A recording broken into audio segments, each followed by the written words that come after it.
네, 오늘 제목은요, 그 인생을 바꿀 수 있는 기회인데요.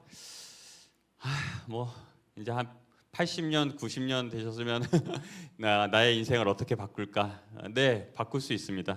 또 우리 학생들, 우리 10대를 살아가는 학생들인데요. 우리 뭐 버나드 쇼의 묘비명이라고 하는 제목으로 이렇게 좀 뭐 인터넷에 검색해 보면 나오는 그 우물쭈물하다가 내 이럴 줄 알았지라고 하는 그런 묘비명인데요.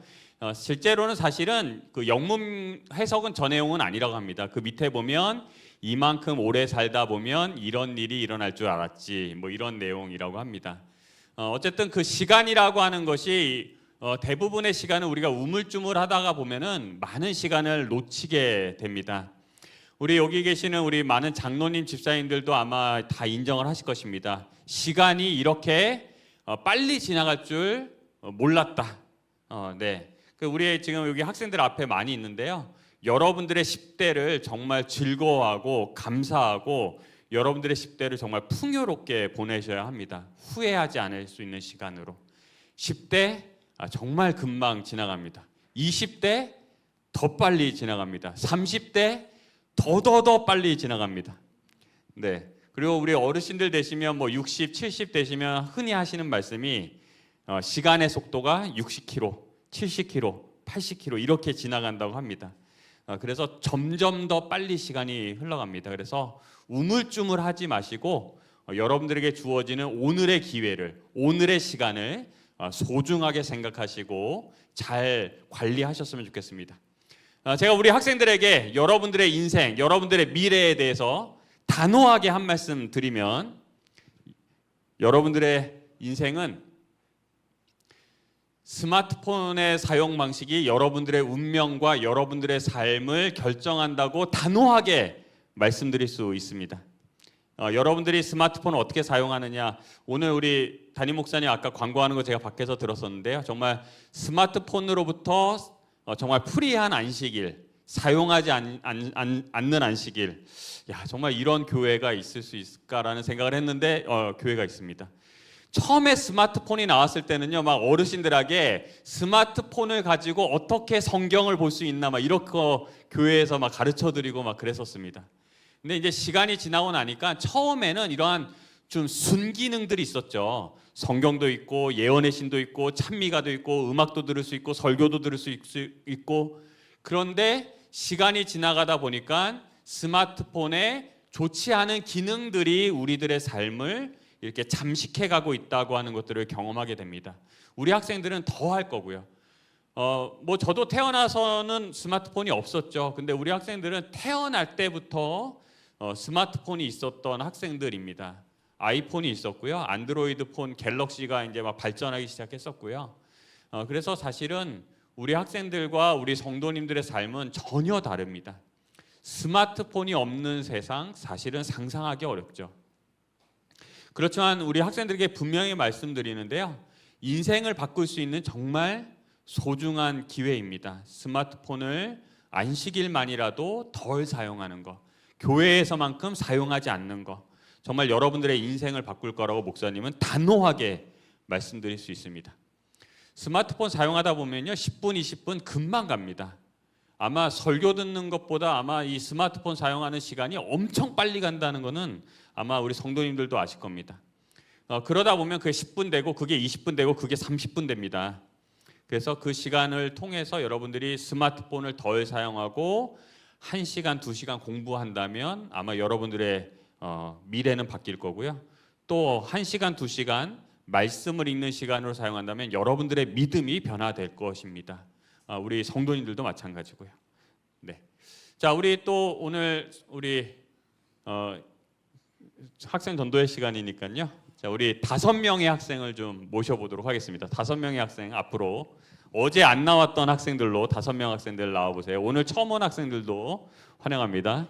정말 나오고 싶은 6학년 환영합니다. 네, 나와주세요. 6학년 한 명만 받겠습니다.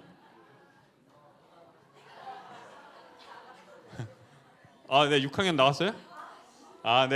네, 기회를 놓쳤어요. 네, 우리 학생 2명, 남학생 2명 나와주세요. 남학생 2명. 나와. 이런 늦었어요. 네, 좋습니다. 자, 우리 번호가 있습니다. 우리 1번부터 5번까지가 있는데요. 우리 여기 앞에 계신 분들 좀 도와주세요. 좀 펼쳐놔 주시고. 자, 1번부터 5번까지 숫자를 우리 하나씩 선택하시면 되겠습니다. 나이 순으로 할까요? 네, 어린 학생부터. 자, 네, 선택하시겠습니다. 1번부터 5번까지. 네, 3번을 들어주세요. 앞에 보이게. 자, 우리 학생들 네, 순서대로 자, 선택해 주세요. 네, 2번. 네, 5번. 네, 4번. 1번, 4번. 네, 선택되었습니다. 자, 우리 5명의 학생이 선택을 했고요. 이번에도 역시 여러분들에게 바꿀 기회를 제공해 드리겠습니다. 자, 나는 바꾸고 싶다 번호를 손 들어 보세요. 나는 바꾸고 싶다. 네. 네, 바꾸고 싶습니다. 네. 자, 몇 번이랑 바꾸고 싶으십니까? 1번이요. 1번. 네, 바꿔 주시겠습니까? 안 바꿔주고 싶어요? 네, 좋습니다. 자, 그다음 저 2번이요. 2번이랑 바꾸고 싶다고 어떻게 바꿔 주시겠습니까? 네, 네, 바꿔 주시겠습니다. 네, 좋습니다. 자, 우리 5명의 학생들에게 저는 다 알고 있습니다. 저 뒤에 뭐가 있는지 다 알고 있습니다. 우리 5명의 학생들이 전부 다 우리 선물을 받을 수 있도록 한 번의 기회를 더 드리도록 하겠습니다. 이번에는 6번부터 10번까지 보기를 좀 늘려드리도록 하겠습니다. 자, 우리 바꾸고 싶은데 못 바꾼 친구들에게 기회를 드리도록 하겠습니다. 자, 6번부터 10번까지 바꾸고 싶은 분 바꿀 수 있어요.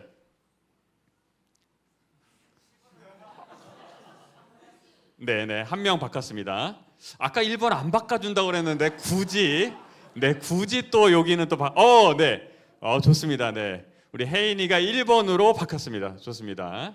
자, 더 바꾸실 분 없으세요? 자, 그러면 이제 제가 이야기를 해드리겠습니다. 자, 우리 2번 친구 안 바꾸시겠습니까? 정말 안 바꾸시겠습니까? 목사님이 만들었는데 바꿀 마음 없으십니까?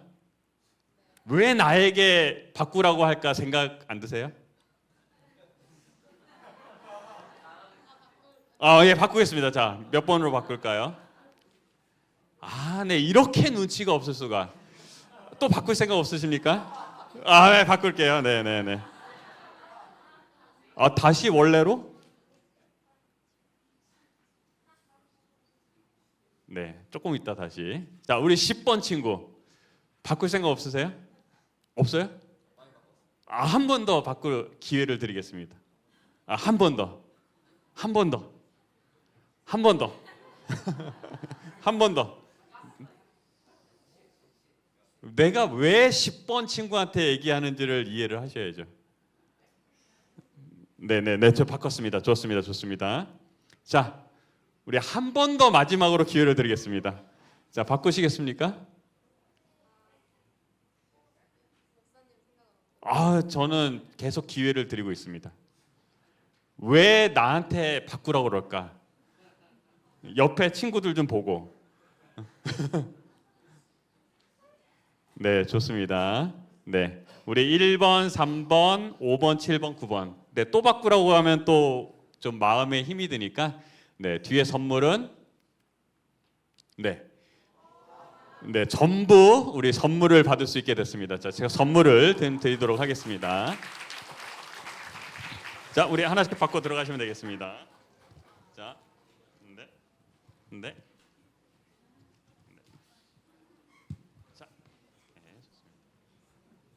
자, 우리 아까 늦게 나와서 아쉬웠던 6학년 앞으로 나오세요.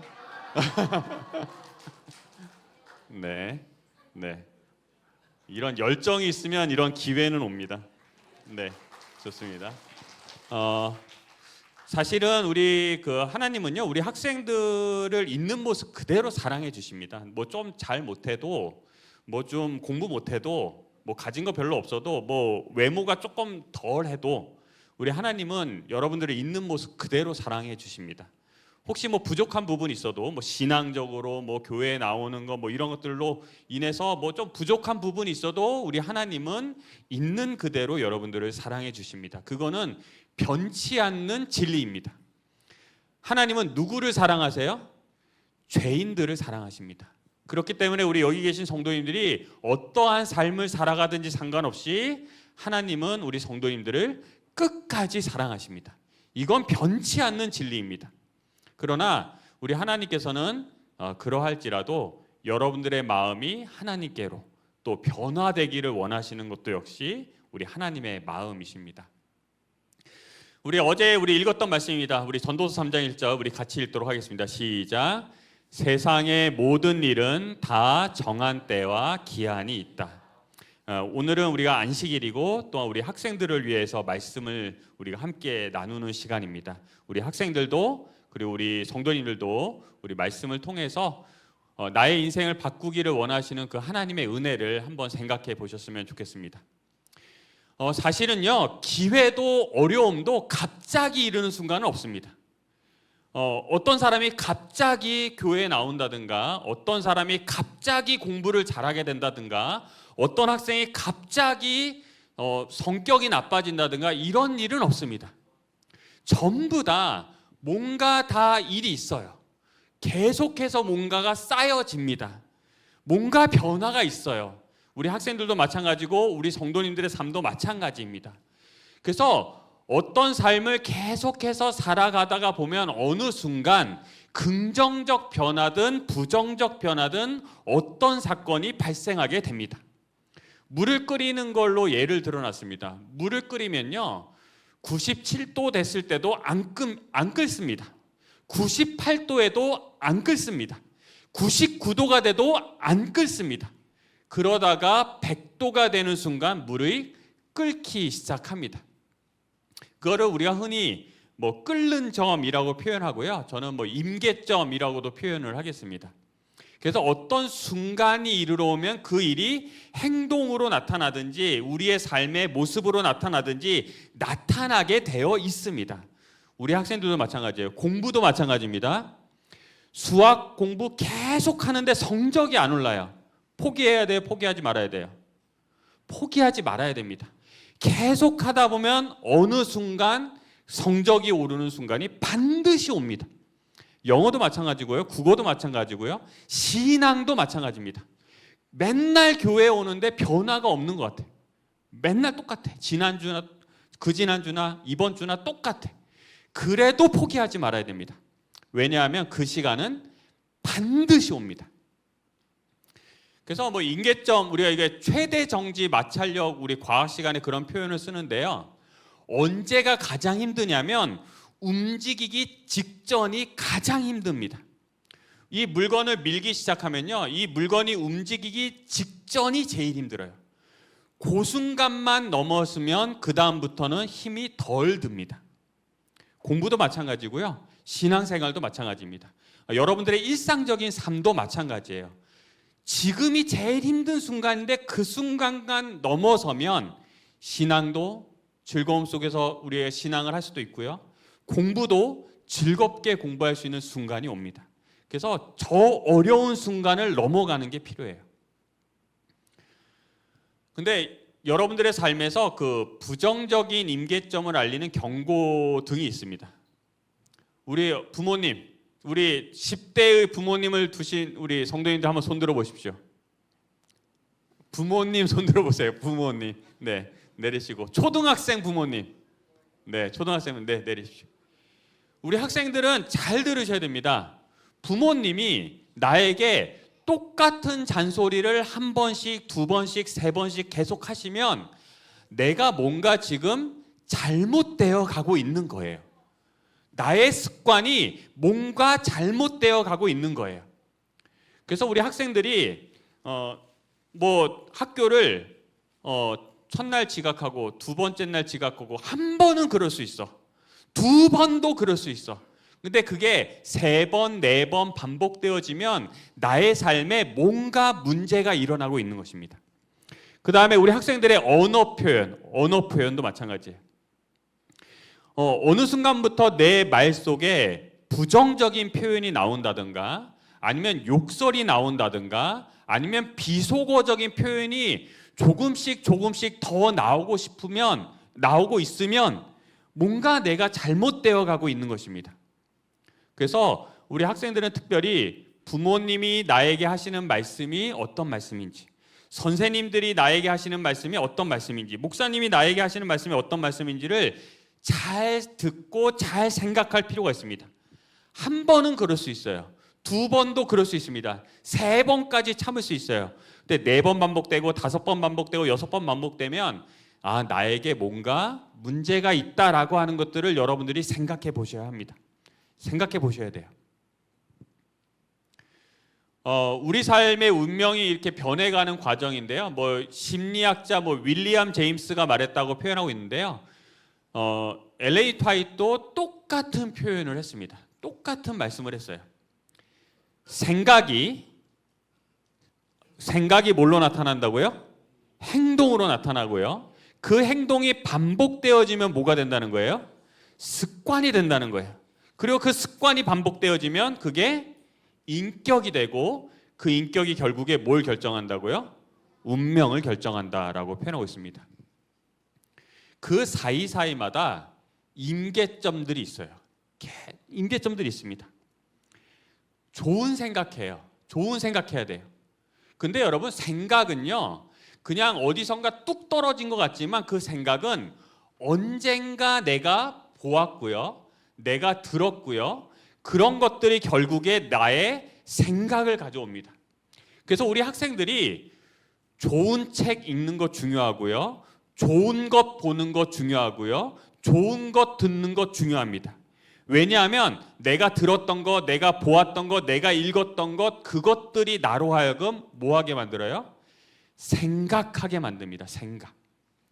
그래서 좋은 것 보는 것 중요합니다. 말씀 읽는 것 중요합니다. 기도하는 것 중요합니다. 목사님 말씀 듣는 것 중요합니다. 부모님 말씀 듣는 것 중요합니다. 우리 부모님들도요, 우리 학생들에게 좋은 말씀 해주셔야 돼요. 좋은 말씀. 네, 욕하시면 안 됩니다. 어쨌든 듣는 거예요. 내가 이 아이를 위해서 혼내지만 그것도 듣는 거예요. 다 듣는 것입니다. 그리고 그것이 생각으로, 그리고 그것이 행동으로 넘어갑니다. 그리고 그 행동이 반복되어지면 그게 습관으로 넘어갑니다. 우리 학생들 여기 앞에 있는데, 나는 하루에 정말 좋은 말만 한다. 한번 손 들어보세요. 나 절대 욕 안 한다. 나 절대 욕 안 한다. 나 절대 부정적인 말 안 한다. 네, 좋습니다. 네, 내리세요. 네, 좋습니다. 이러한 것들이 반복되어지면 어느 순간 그게 뭐로 넘어가냐면 습관으로 넘어갑니다. 습관으로. 근데 사실 저도 우리 학교에 있으면서 그 학생들이 지나가면서 하는 소리가 계속 들립니다. 이제 욕하는 말, 부정적인 말, 비속어 이런 것들이 막 계속 들리면 저도 막 감당할 수 없는 순간이 막 옵니다. 계속 들려요. 그러니까 우리 학생들이 그런 환경에서 살고 있습니다. 우리 성도님들이 상상할 수 없는 그 환경에서 살아가요. 부모님들이 계실 때, 선생님들이 계실 때는 그래도 좀 좋은 표현 쓰지만 친구들끼리 주고받는 말들이 우리가 상상하는 것보다 훨씬 더 많은 욕설이 섞여 있습니다. 우리 학생들 여기 있는데요. 목사님도 여러분들 같은 10대를 보냈습니다. 10대를 보냈어요. 근데 제가 개인적으로 우리 친구들한테 얘기하면요, 목사님이 어느 날 중학교 1학년 때였던 것 같습니다. 중학교 1학년 때 버스를 타고 가다가, 저는 버스 어느 지점인지도 기억나요. 제가 경기도 성남에 살았는데 성남은 언덕이 많아요. 근데 언덕을 올라가다가 버스 내리기 직전에 제가 버스 안에서 어떤 마음가짐을 갖게 되냐면, 내가 지금부터는 욕을 하지 말아야 되겠다고 하는 마음을 먹습니다. 그리고 나서 제가 변했어요. 정말로 솔직하게 그 어떤 사람에게도 그 이후로는 욕을 한 적이 없습니다. 대화하면서. 저도 어떻게 그런 일이 저에게 이루어졌는지는 몰라요. 근데 하나님께서 저에게 그 임계점을 한번 넘어가도록 해주신 것 같습니다. 그래서 우리 학생들도 마찬가지입니다. 내가 이제부터 욕설 안 하겠다 이렇게 마음을 먹잖아요. 하나님께서 역사해 주실 거라고 믿습니다. 여러분들의 언어 습관이 바뀔 수 있고요, 여러분들의 행동 습관이 바뀔 수 있습니다. 그래서 우리 성도님들도 마찬가지입니다. 성도님들의 그 언어 표현 지금 한 60년 동안 쓰고 있고 뭐 50년 동안 쓰고 있는 그 언어 표현 바뀌기 어렵습니다. 이미 습관이 된 거예요. 습관을 넘어 인격으로 갈 수도 있습니다. 인격을 넘어 운명으로 갈 수도 있습니다. 우리 성도님들도 오늘 한번 마음속으로 한번 다짐해 보셨으면 좋겠습니다. 나는 지금 어떤 표현을 하고 있는지, 어떤 언어를 사용하고 있는지, 어떤 습관을 가지고 있는지를 한번 돌아보시고 우리 하나님 안에서 한번 변화를 경험해 보셨으면 좋겠습니다. 성경의 기록에 의하면 그 인생을 바꿀 수 있는 기회를 가졌던 사람들이 있습니다. 자, 첫 번째 사람 삭개오입니다. 자, 우리 학생들 한번 대답해 보세요. 자, 삭개오 하면 생각나는 게 뭡니까? 키가 작다. 좋습니다. 키가 작다. 또 세리 좋습니다. 또 뽕나무 좋습니다. 성경의 기록에 우리가 어렸을 때부터 들었던 이 삭개오라고 하는 한 인물에 대해서 생각을 해보면 키가 작다. 그리고 어디 올라갔다고요? 뽕나무 위에 올라가서 예수님을 만났다. 근데 사실은요, 그 삭개오가 이 뽕나무에 올라갈 때까지 그 심리적 과정을요, 시대의 소망이라고 하는 책이 굉장히 자세하게 기록하고 있습니다. 저는 그 엘레니 트와이트의 책을 읽으면서 그 어떤 부분에 저는 굉장히 그 생각을 하고 책을 읽냐면요, 그 심리적 상태를 이 엘레니 트와이트이 묘사한 거를 굉장히 좋아합니다. 그냥 겉으로 드러난 게 아니라 그 심리 상태예요. 이 삭개오에 대해서 뭐라고 표현하고 있냐면 아까 우리 학생이 말한 것처럼 삭개오의 직업은 세리였습니다. 근데 삭개오가 자기가 세리라고 하는 직업을 갖고 있는 걸 좋아했을까요? 싫어했을까요? 좋아했을까요? 싫어했을까요? 네, 싫어했습니다. 삭개오가 세리로 살았고 세리장으로 살았지만 자기의 직업에 대해서 그 시대의 소망의 표현에 의하면 자기 직업을 미워했다라고 표현하고 있습니다. 미워했어요. 그런데도 불구하고 때려칠 수 있어요, 없어요? 때려칠 수 없습니다. 왜요? 먹고 살아야 되니까. 그러면서 이 삭개오가 예수에 대한 소문을 듣습니다. 소문을 들으면서 어떤 소문을 듣냐면 이 예수님이라고 하는 분은 배척받는 계급에 대한 어떤 태도를 갖고 계신지를 듣습니다. 죄인들에 대해서, 세리들에 대해서, 창녀들에 대해서 어떤 태도를 취했는지를 이 삭개오가 듣습니다. 그래서 이 삭개오의 마음속에 내가 지금보다 더 나은 삶을 살고 싶다라고 하는 갈망이 시작돼요. 그러면서 이 삭개오가 침례 요한이 했던 말을 기억합니다. 침례 요한이 무슨 말을 했냐면 정한 세금 외에는 더 받지 마라. 이런 이야기를 하는 것을 듣습니다. 그러면서 이 삭개오가 감명을 받았던 것을 기억합니다. 그러면서 이 예수님이 죄인들을 어떻게 대하시는가를 알고 난 이후에 시대의 소망의 표현에 의하면 이 삭개오의 마음속에 희망이 불타올랐다라고 표현하고 있습니다. 나도 새로운 삶을 살 수 있구나. 나도 변할 수 있구나. 나에게도 기회가 있을 수 있구나라고 하는 생각을 갖게 됩니다. 그리고 또 어떤 소문을 듣냐면 예수님의 제자 중에 세리가 한 명 있더라. 누굽니까? 학생들. 마태. 예수님의 제자 중에 세리가 있다라고 하는 소식을 들으면서 이 삭개오도 나도 이렇게 살면 안 되겠다 생각하면서 예수님을 만나기 전부터 이미 행동으로 옮기기 시작합니다. 사람들한테 약탈한 거 있으면 돌려주기 시작합니다. 이미 돌려주기 시작합니다. 이러한 삶을 살고 있었던 삭개오가 드디어 예수님이 여리고라고 하는 동네로 오신다는 소식을 듣고 만나기 위하러 갑니다. 그리고 키가 작은 삭개오가 여러분들이 잘 아는 것처럼 뽕나무 위로 올라갑니다. 그래서 이 삭개오가요, 어느 날 어느 순간 갑자기 뽕나무 위로 올라간 게 아니에요. 예수님이 오신다라고 하는 소식 듣고 뽕나무 위에 올라가서 쳐다봐야지 하고 그냥 올라간 게 아니에요. 이미 여러 과정들이 있었습니다. 여러 기회들이 있었습니다. 근데 삭개오는 그 기회 때마다 잡은 거예요. 우리 학생들도 마찬가지입니다. 오늘이 여러분들에게 주어지는 한 번의 기회가 될 수 있습니다. 오늘 뭐 말씀드렸다고 해서 인생이 바뀌지 않을 수 있어요. 그런데 여러분들의 믿음의 온도를 1도 정도, 0.1도 정도 올리는 기회가 될 수 있습니다. 들어야 돼요. 여러분들의 기회를 잡아야 합니다. 그래서 삭개오는 그 모든 과정을 거치고 뽕나무 위에 올라갑니다. 그냥 올라간 게 아니에요. 그리고 거기서 예수님을 만납니다.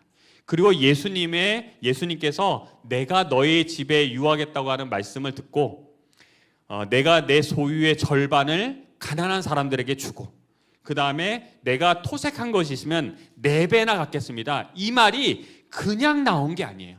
과정이 있었습니다. 과정이 있었어요. 그리고 나서 예수님께서 이 삭개오에게 너도 아브라함의 자손이다 라고 말씀해 주십니다. 그 다음에 두 번째 인물입니다. 두 번째 인물이 한평강도입니다. 저도 어렸을 때 한 20대 때까지는 어느 쪽이라고 생각하고 살았을까요? 네, 저도 한 20대 때까지는 오른쪽 강도가 구원받았다 이렇게 생각하고 살았습니다.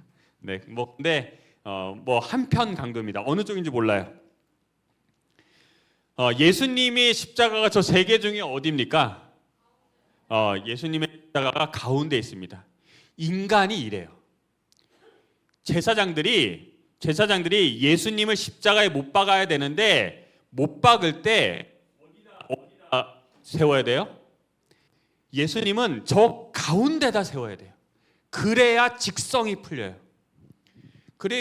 자, 예수님을 가운데다가 세우려면 몇 명이 필요해요? 2명이 필요해요. 2명이 더 그날 같은 날 같은 시간에 십자가에 매달려야 하는 것입니다. 그래서 어쩌면 이 2명 강도는요 억지로 끌려온 걸 수도 있어요. 왜요? 예수님을 가운데다 세우려고. 그래야 직성이 풀리는 이 대제사장들과 이 서기관들과 이 바리새인들의 그 자신의 직성을 저기다가 하려고 2명의 강도를 데려옵니다. 기분이 좋아 안 좋아? 며칠 더 살 수 있었는데, 몇 달 더 살 수 있었는데 지금 끌려온 거예요. 끌려왔어요. 그래서 이 내용에 보면은 이 두 강도 모두 다 처음에는 예수님을 엄청 욕합니다. 엄청 모욕합니다. 지금 같이 십자가에 달리는 이 판국인데도 이 예수님을 엄청 욕합니다. 내가 너 때문에 지금 한 달 더 살 수 있는데 2달 더 살 수 있는데 지금 끌려왔다는 거예요. 엄청 욕합니다. 근데 이 두 사람이 시간이 지나면서 한 명은 더 반항적이 됩니다. 더 반항적으로 자포자기한 상태로 더 욕합니다. 그런데 한편에 있는 사람은 바뀌기 시작합니다. 심리가 바뀌기 시작해요. 시대소망의 표현에 의하면 심지어는 이 한편 강도는 그 주변에서 예수님을 십자가에 못 박으라고 모욕하는 사람들보다 죄가 없다라고 표현하고 있습니다. 그러니까 이 지금 십자가에 달려독는 이 한편 강도는요, 그 주변에 있는 그 많은 사람들보다 죄가 더 가벼운 사람이었습니다. 이 강도가 이제 생각을 합니다. 전에 이 사람은 예수를 보았고 들었고 죄를 깨달았고 회개하려고 했다라고 표현하고 있습니다. 근데 이 한편 강도가 왜 회개를 안 했냐면요, 제사장들과 그 관원들로 인해서 회개하려고 했다가 돌아섰다라고 표현하고 있습니다. 그리고 강도짓 하다가 붙잡혀 온 거예요. 왜냐하면은 이 제사장들과 이 관원들이 뭐라고 그랬냐면 이 예수는 하나님이 아니라고 그랬거든요. 예수님의 아들이 아니라고 그랬거든요. 이 사람은 이 백성들을 소욕해 하는 사람이라고 그랬거든요. 이 사람은 거짓 선지자라고 그랬거든요. 바알세불이라고 그랬거든요. 그런 얘기 들었던 이 강도가 거의 회개할 뻔했는데 돌아섭니다. 그리고 오늘 십자가에 못 박힌 것입니다. 그런데 이 한편 강도가 시간이 지나면서 계속 생각합니다. 빌라도가 선언한 걸 들었어요. 내가 이 예수에게서 죄를 발견하지 못했다라고 하는 소리를 들었습니다. 그리고 그 십자가까지 가는 과정 동안에 예수 그리스도의 태도를 봤습니다. 한 번도 욕하지 않으세요. 그 몇 시간 동안 계속해서 욕하고 조롱하고 하는데도 예수님이 절대 욕하지 않는 것입니다. 그거를 다 받아들이시는 거예요. 그리고 주변에서 예수를 옹호하는 음성을 조금씩 듣습니다.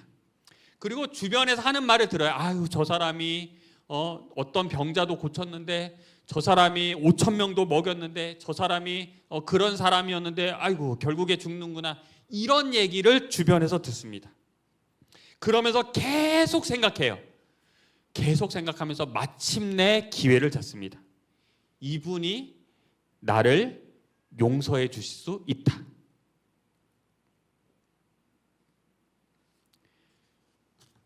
그리고 성령 하나님께서 이 강도의 마음속에서 지금까지 들었던 모든 음성, 모든 소리, 모든 기억을 다 하나로 연결해 주셨다라고 표현하고 있습니다.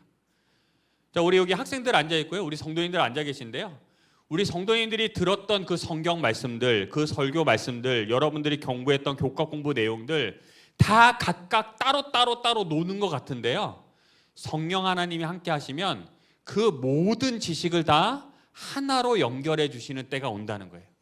그걸 하나로 딱 연결해 주시니까 이 한편 강도가 누가 보이냐면 바로 하나님의 아들 예수 그리스도가 보이는 것입니다. 당신의 나라가 임하실 때 나를 기억해 주십시오. 그리고 결국에 그 십자가상에서 너가 낙원에 나와 함께 있겠다고 하는 그 예수 그리스도의 음성을 듣는 것입니다. 우리 학생 여러분, 우리 목사님의 말씀을 한마디 듣는 거를 가볍게 여기지 마세요. 부모님과 함께 가정에서 예배 드리면서 듣는 그 기도력 말씀 한 말씀을 가볍게 여기지 마세요. 성령 하나님께서 역사하시면 여러분들의 마음속에 있는, 여러분들의 기억 속에 있는 그 모든 경험들을 하나로 연결해 주시는 때가 올 것입니다. 우리 학생반에서 우리 전도사님하고 지내는 그 한 시간을 가볍게 여기지 마세요. 그 시간을 어떻게 연결해 주실지 아무도 모르는 것입니다. 우리 성도님들께서는 우리 학생들 밥 한 번 사주실 때 이게 어떤 역사로 이어주실지 모른다. 정말 이 일이 하나님께서 어떻게 역사하실지 모른다. 이런 마음으로 해주시면 됩니다. 놀라운 일이 일어나는 것입니다. 벌써 12시입니다. 네. 우리 세 번째 인물이 니고데모입니다. 니고데모는요, 예수님에 대해서 계속 들었어요. 그런데 그 시대성의 표현에 의하면 처음에는 소극적으로 대했다는 거예요. 어떻게 했냐면 예수님을 찾아가지는 않고 주변에 있는 그 관원들이 예수님을 어떻게 하면 죽일까 막 그러면 한 말씀 했다는 거예요. 예수님 좋은 사람이야. 야, 너네 그러지 마. 이렇게 좀 소극적으로 말했다는 거예요. 우리 학생들 가운데서도 그 어떤 믿음의 행동이나 이런 게 소극적으로 나타날 수 있습니다. 우리 어린이들도 마찬가지예요. 성도님들도 마찬가지예요. 그런데 이분들 가운데 니고데모 같은 사람이 등장할 수 있다는 거예요.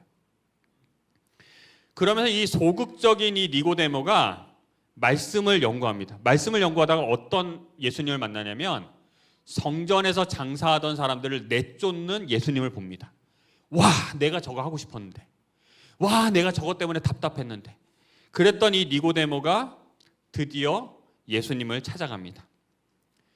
근데 처음에는 좀 선생 대 선생으로 만나려고 그랬어요. 선생 대 선생. 나도 한 지식한다.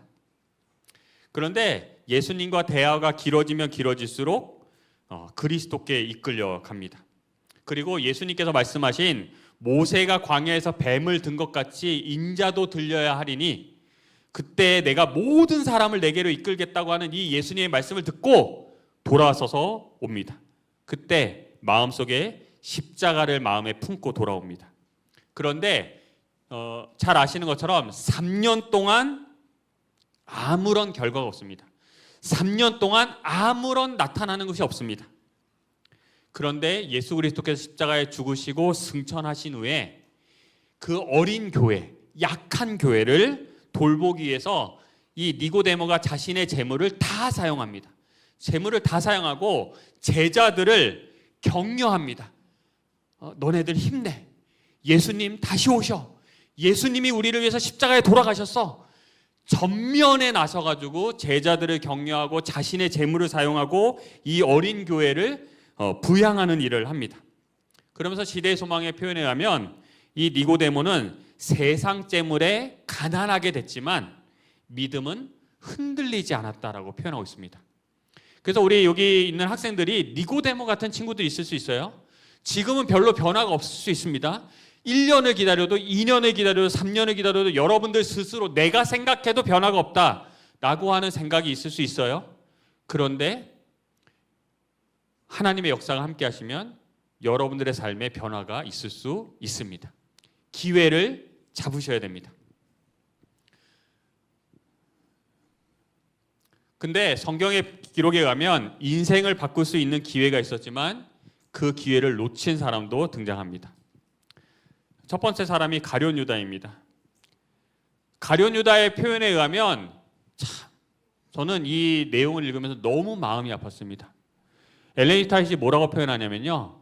만약에 가룟 유다가 예루살렘을 향한 마지막 여행 중에 죽었다면 가룟 유다는 12제자로서 이름을 올렸을 것이다 이렇게 표현하고 있습니다. 얼마나 마음 아픕니까? 이 가룟 유다는 능력도 있었습니다. 또 예수님의 가르침을 받았어요. 예수님의 능력을 보았습니다. 그래서 이 가룟 유다도 나도 변화되고 싶고 나도 예수님과 함께하고 있다는 이 마음이 너무나도 간절했습니다. 그래서 예수님이 제자로 삼아주십니다. 그런데 이 가룟 유다가 예수님하고 지내면서 어떤 생각이 있냐면 예수님은 기회를 못 잡는 사람이다라고 생각을 합니다. 기회를 줬는데도 못 잡아. 5,000명 먹였을 때 뭐 해야 돼요? 왕으로 선포했어야 되는데 그걸 안 하는 거예요. 물러나는 것입니다. 병자들을 고쳤을 때 기회가 있었어요. 그리고 마지막으로 예루살렘 성에 입성할 때 기회가 있었는데 왜 예수는 기회를 못 잡을까? 근데 기회를 몰랐던 거는 가룟 유다였죠. 예수님이 이 가룟 유다를 그 성만찬 예식 때, 세종 예식 때 첫 번째로 발을 씻어 주십니다. 가룟 유다를 몇 번째로 씻어 줬다고요? 첫 번째로 씻어 주십니다. 그리고 예수님의 마음에 무슨 마음이냐면 내가 너를 어떻게 버리겠느냐 하는 마음으로 발을 씻어 주십니다. 성도님들 우리 주변에 있는 사람들 얘기하다 보면 말 안 해도 느껴지실 때 있으세요, 없으세요? 있습니다. 우리 학생들도 마찬가지예요. 학생들을 이렇게 다독여 주는데 이게 다독여 주는 건지 나를 한번 이렇게 돌려서 책망하는 건지 학생들이 알까요, 모를까요? 다 압니다. 다 알아요. 저도 압니다. 저도 알아요. 가룟 유다도 알았을까요, 몰랐을까요? 가룟 유다도 알았습니다. 거의 회개할 뻔했습니다. 내가 회개하고자 하는 충동이 내 마음속에 있었다라고 표현하고 있습니다. 그런데 제자들 1명 시키고 2명 시키고 3명 시키고 4명 시키는 것을 보면서 이 가룟 유다의 마음에 화가 났다라고 표현하고 있습니다. 화가 났어요. 왕이라면 이러면 안 돼? 왕이라면 이러면 안 된다는 거예요. 그래서 의리를 끊고 죽이겠다고 하는 생각을 합니다. 내가 이 사람한테 속았다라는 생각을 합니다. 그러면서 예수를 은 30에 팝니다. 은 30에 팔 때 가룟 유다가 뭔 생각했냐면요. 그냥 판 게 아니에요. 가룟 유다는 그냥 판 게 아니고 내가 예수님 위해서 자리 하나 펴준다 이런 생각이었습니다. 자리 하나 펴주면 자신의 능력을 나타내겠지. 그래서 폭도들 끌고 가서 예수님을 붙잡을 때 가룟 유다는 어떤 생각을 했냐면요. 예수님이 이 폭도들 다 평정하고 왕으로 등극하시겠지 생각한 거예요. 그런데 예수님이 폭도들한테 너무 순순히 잡히는 거예요. 막 가슴이 쿵닥쿵닥 거리는 것입니다. 이러면 안 되는데 예수님이 재판을 받을 때도 마찬가지였어요. 예수님이 이제는 일어나시겠지. 이제는 선포하시겠지. 이제는 이 사람들 다 불로 쓸어버리시고 왕으로 등극하시겠지 하는데 계속해서 조용히 재판을 받으시는 것입니다. 가룟 유다가 막 미치고 팔짝 뛰는 거예요. 지금 내가 자리를 펴줬는데 왕이 될 수 있는 자리를 펴줬는데 안 움직이시는 거예요.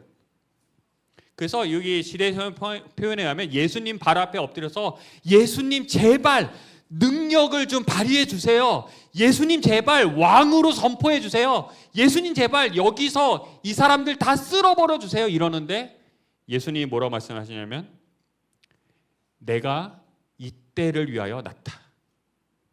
이 말씀하시는 것입니다. 가룟 유다가 그 순간 쓰러집니다. 이제 나엔 더 이상 기회가 없다. 나에게는 더 이상 기회가 없다 하면서 잘 아시는 것처럼 자신의 생명을 버립니다. 정말 인생을 바꿀 수 있는 기회가 너무나도 많았습니다. 롯의 아내도 마찬가지입니다. 기회가 있었습니다. 그런데 그 기회를 놓쳤습니다. 우리 마지막으로 전도서 9장 11절과 12절에 있는 말씀 우리 읽도록 하겠습니다. 읽겠습니다. 시작. 내가 세상을 살펴보니 발이 빠른 자라고 해서 경주에 이기는 것이 아니며 강한 자라고 해서 전쟁에서 이기는 것도 아니다. 지혜자라고 해서 음식이 생기는 것도 아니고 슬기롭다고 해서 재물이 더해지는 것도 아니며 재주가 있다고 해서 은총을 얻는 것도 아니다. 이 모든 이에게 때와 기회가 동일하게 찾아오기 때문이다. 아무도 자기 때를 알지 못한다. 물고기가 무지한 그들에게 걸리고 새가 덫에 걸리듯 사람 역시 자기에게 닥치는 예기치 못한 불운의 덫에 걸릴 때가 있다.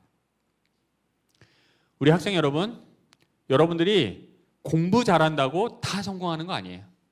내가 지혜 있다고 다 되는 거 아닙니다. 내가 힘이 세다고 항상 이기는 거 아니에요. 그 기회와 때는 누가 주시는 것이냐면 하나님께서 주시는 것입니다. 그래서 우리는 항상 겸손하게 하나님께서 나에게 주시는 기회를 잡을 수 있어야 합니다. 시대 위기 앞에서 엇갈린 두 세대가 있었습니다. 첫 번째 세대는 미국의 세대입니다. 1차 세계대전 이후 미국을 살아갔던 세대를 역사에서는 잃어버린 세대라고 표현합니다. 이 세대는 어떻게 인간이 이렇게 사람을 다 죽일 수 있나? 살아서 뭐하나? 생명이란 무엇이냐? 그러면서 허무주의로 빠지거나 유럽으로 넘어가서 쾌락에 빠집니다. 그래, 인생 뭐 있냐? 그냥 살면 되지. 그런데 2차 세계대전을 지나고 경제 대공황을 지닌 이 사람들은요, 우리가 이렇게 살면 안 된다. 이렇게 살면 안 된다. 우리가 이 시대를 바꿔야 된다. 그러면서 미국을 위대한 나라로 만든 가장 위대한 세대가 됩니다. 그래서 똑같은 경험, 똑같은 기회가 우리 학생들에게 주어지고 있습니다. 그런데 그 기회를 어떻게 잡느냐에 따라서 우리는 잃어버린 세대가 될 수도 있고 가장 위대한 세대가 될 수도 있습니다.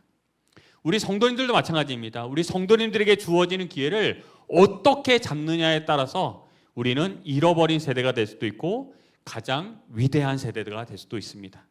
우리 학생들이 우리 중화동 교회의 가장 위대한 세대를 만들어 갔으면 좋겠습니다. 우리 학생들 한번 같이 읽겠습니다. 시작. 나는 어떻게 살 것인가? 나는 어떤 기회를 가지고 있는가? 나는 어떤 선택을 하고 있는가?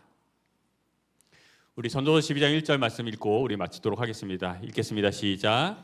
너는 청년의 때에 곧 공고한 날이 이르기 전 나는 아무 낙이 없다고 할 해가 가깝기 전에 너의 창조자를 기억하라. 우리 오늘 참여 우리 학생들이 정말 하나님께서 주시는 한 번의 기회, 두 번의 기회, 세 번의 기회, 그 기회들을 잘 선택한 것으로 말미암아 우리 예수 그리스도 안에서 여러분들의 인생이 바뀌는 그러한 놀라운 역사가 시작되기를 간절히 소망합니다. 우리 성도님들에게도 이러한 하나님의 역사가 함께 하셔서 말씀 듣는 한 번의 시간이 이어져 우리 성도님들의 인생을 바꾸는 그러한 놀라운 성령의 역사가 우리 중화동교회에 있게 되기를 간절히 소망하며 오늘 말씀을 마치겠습니다.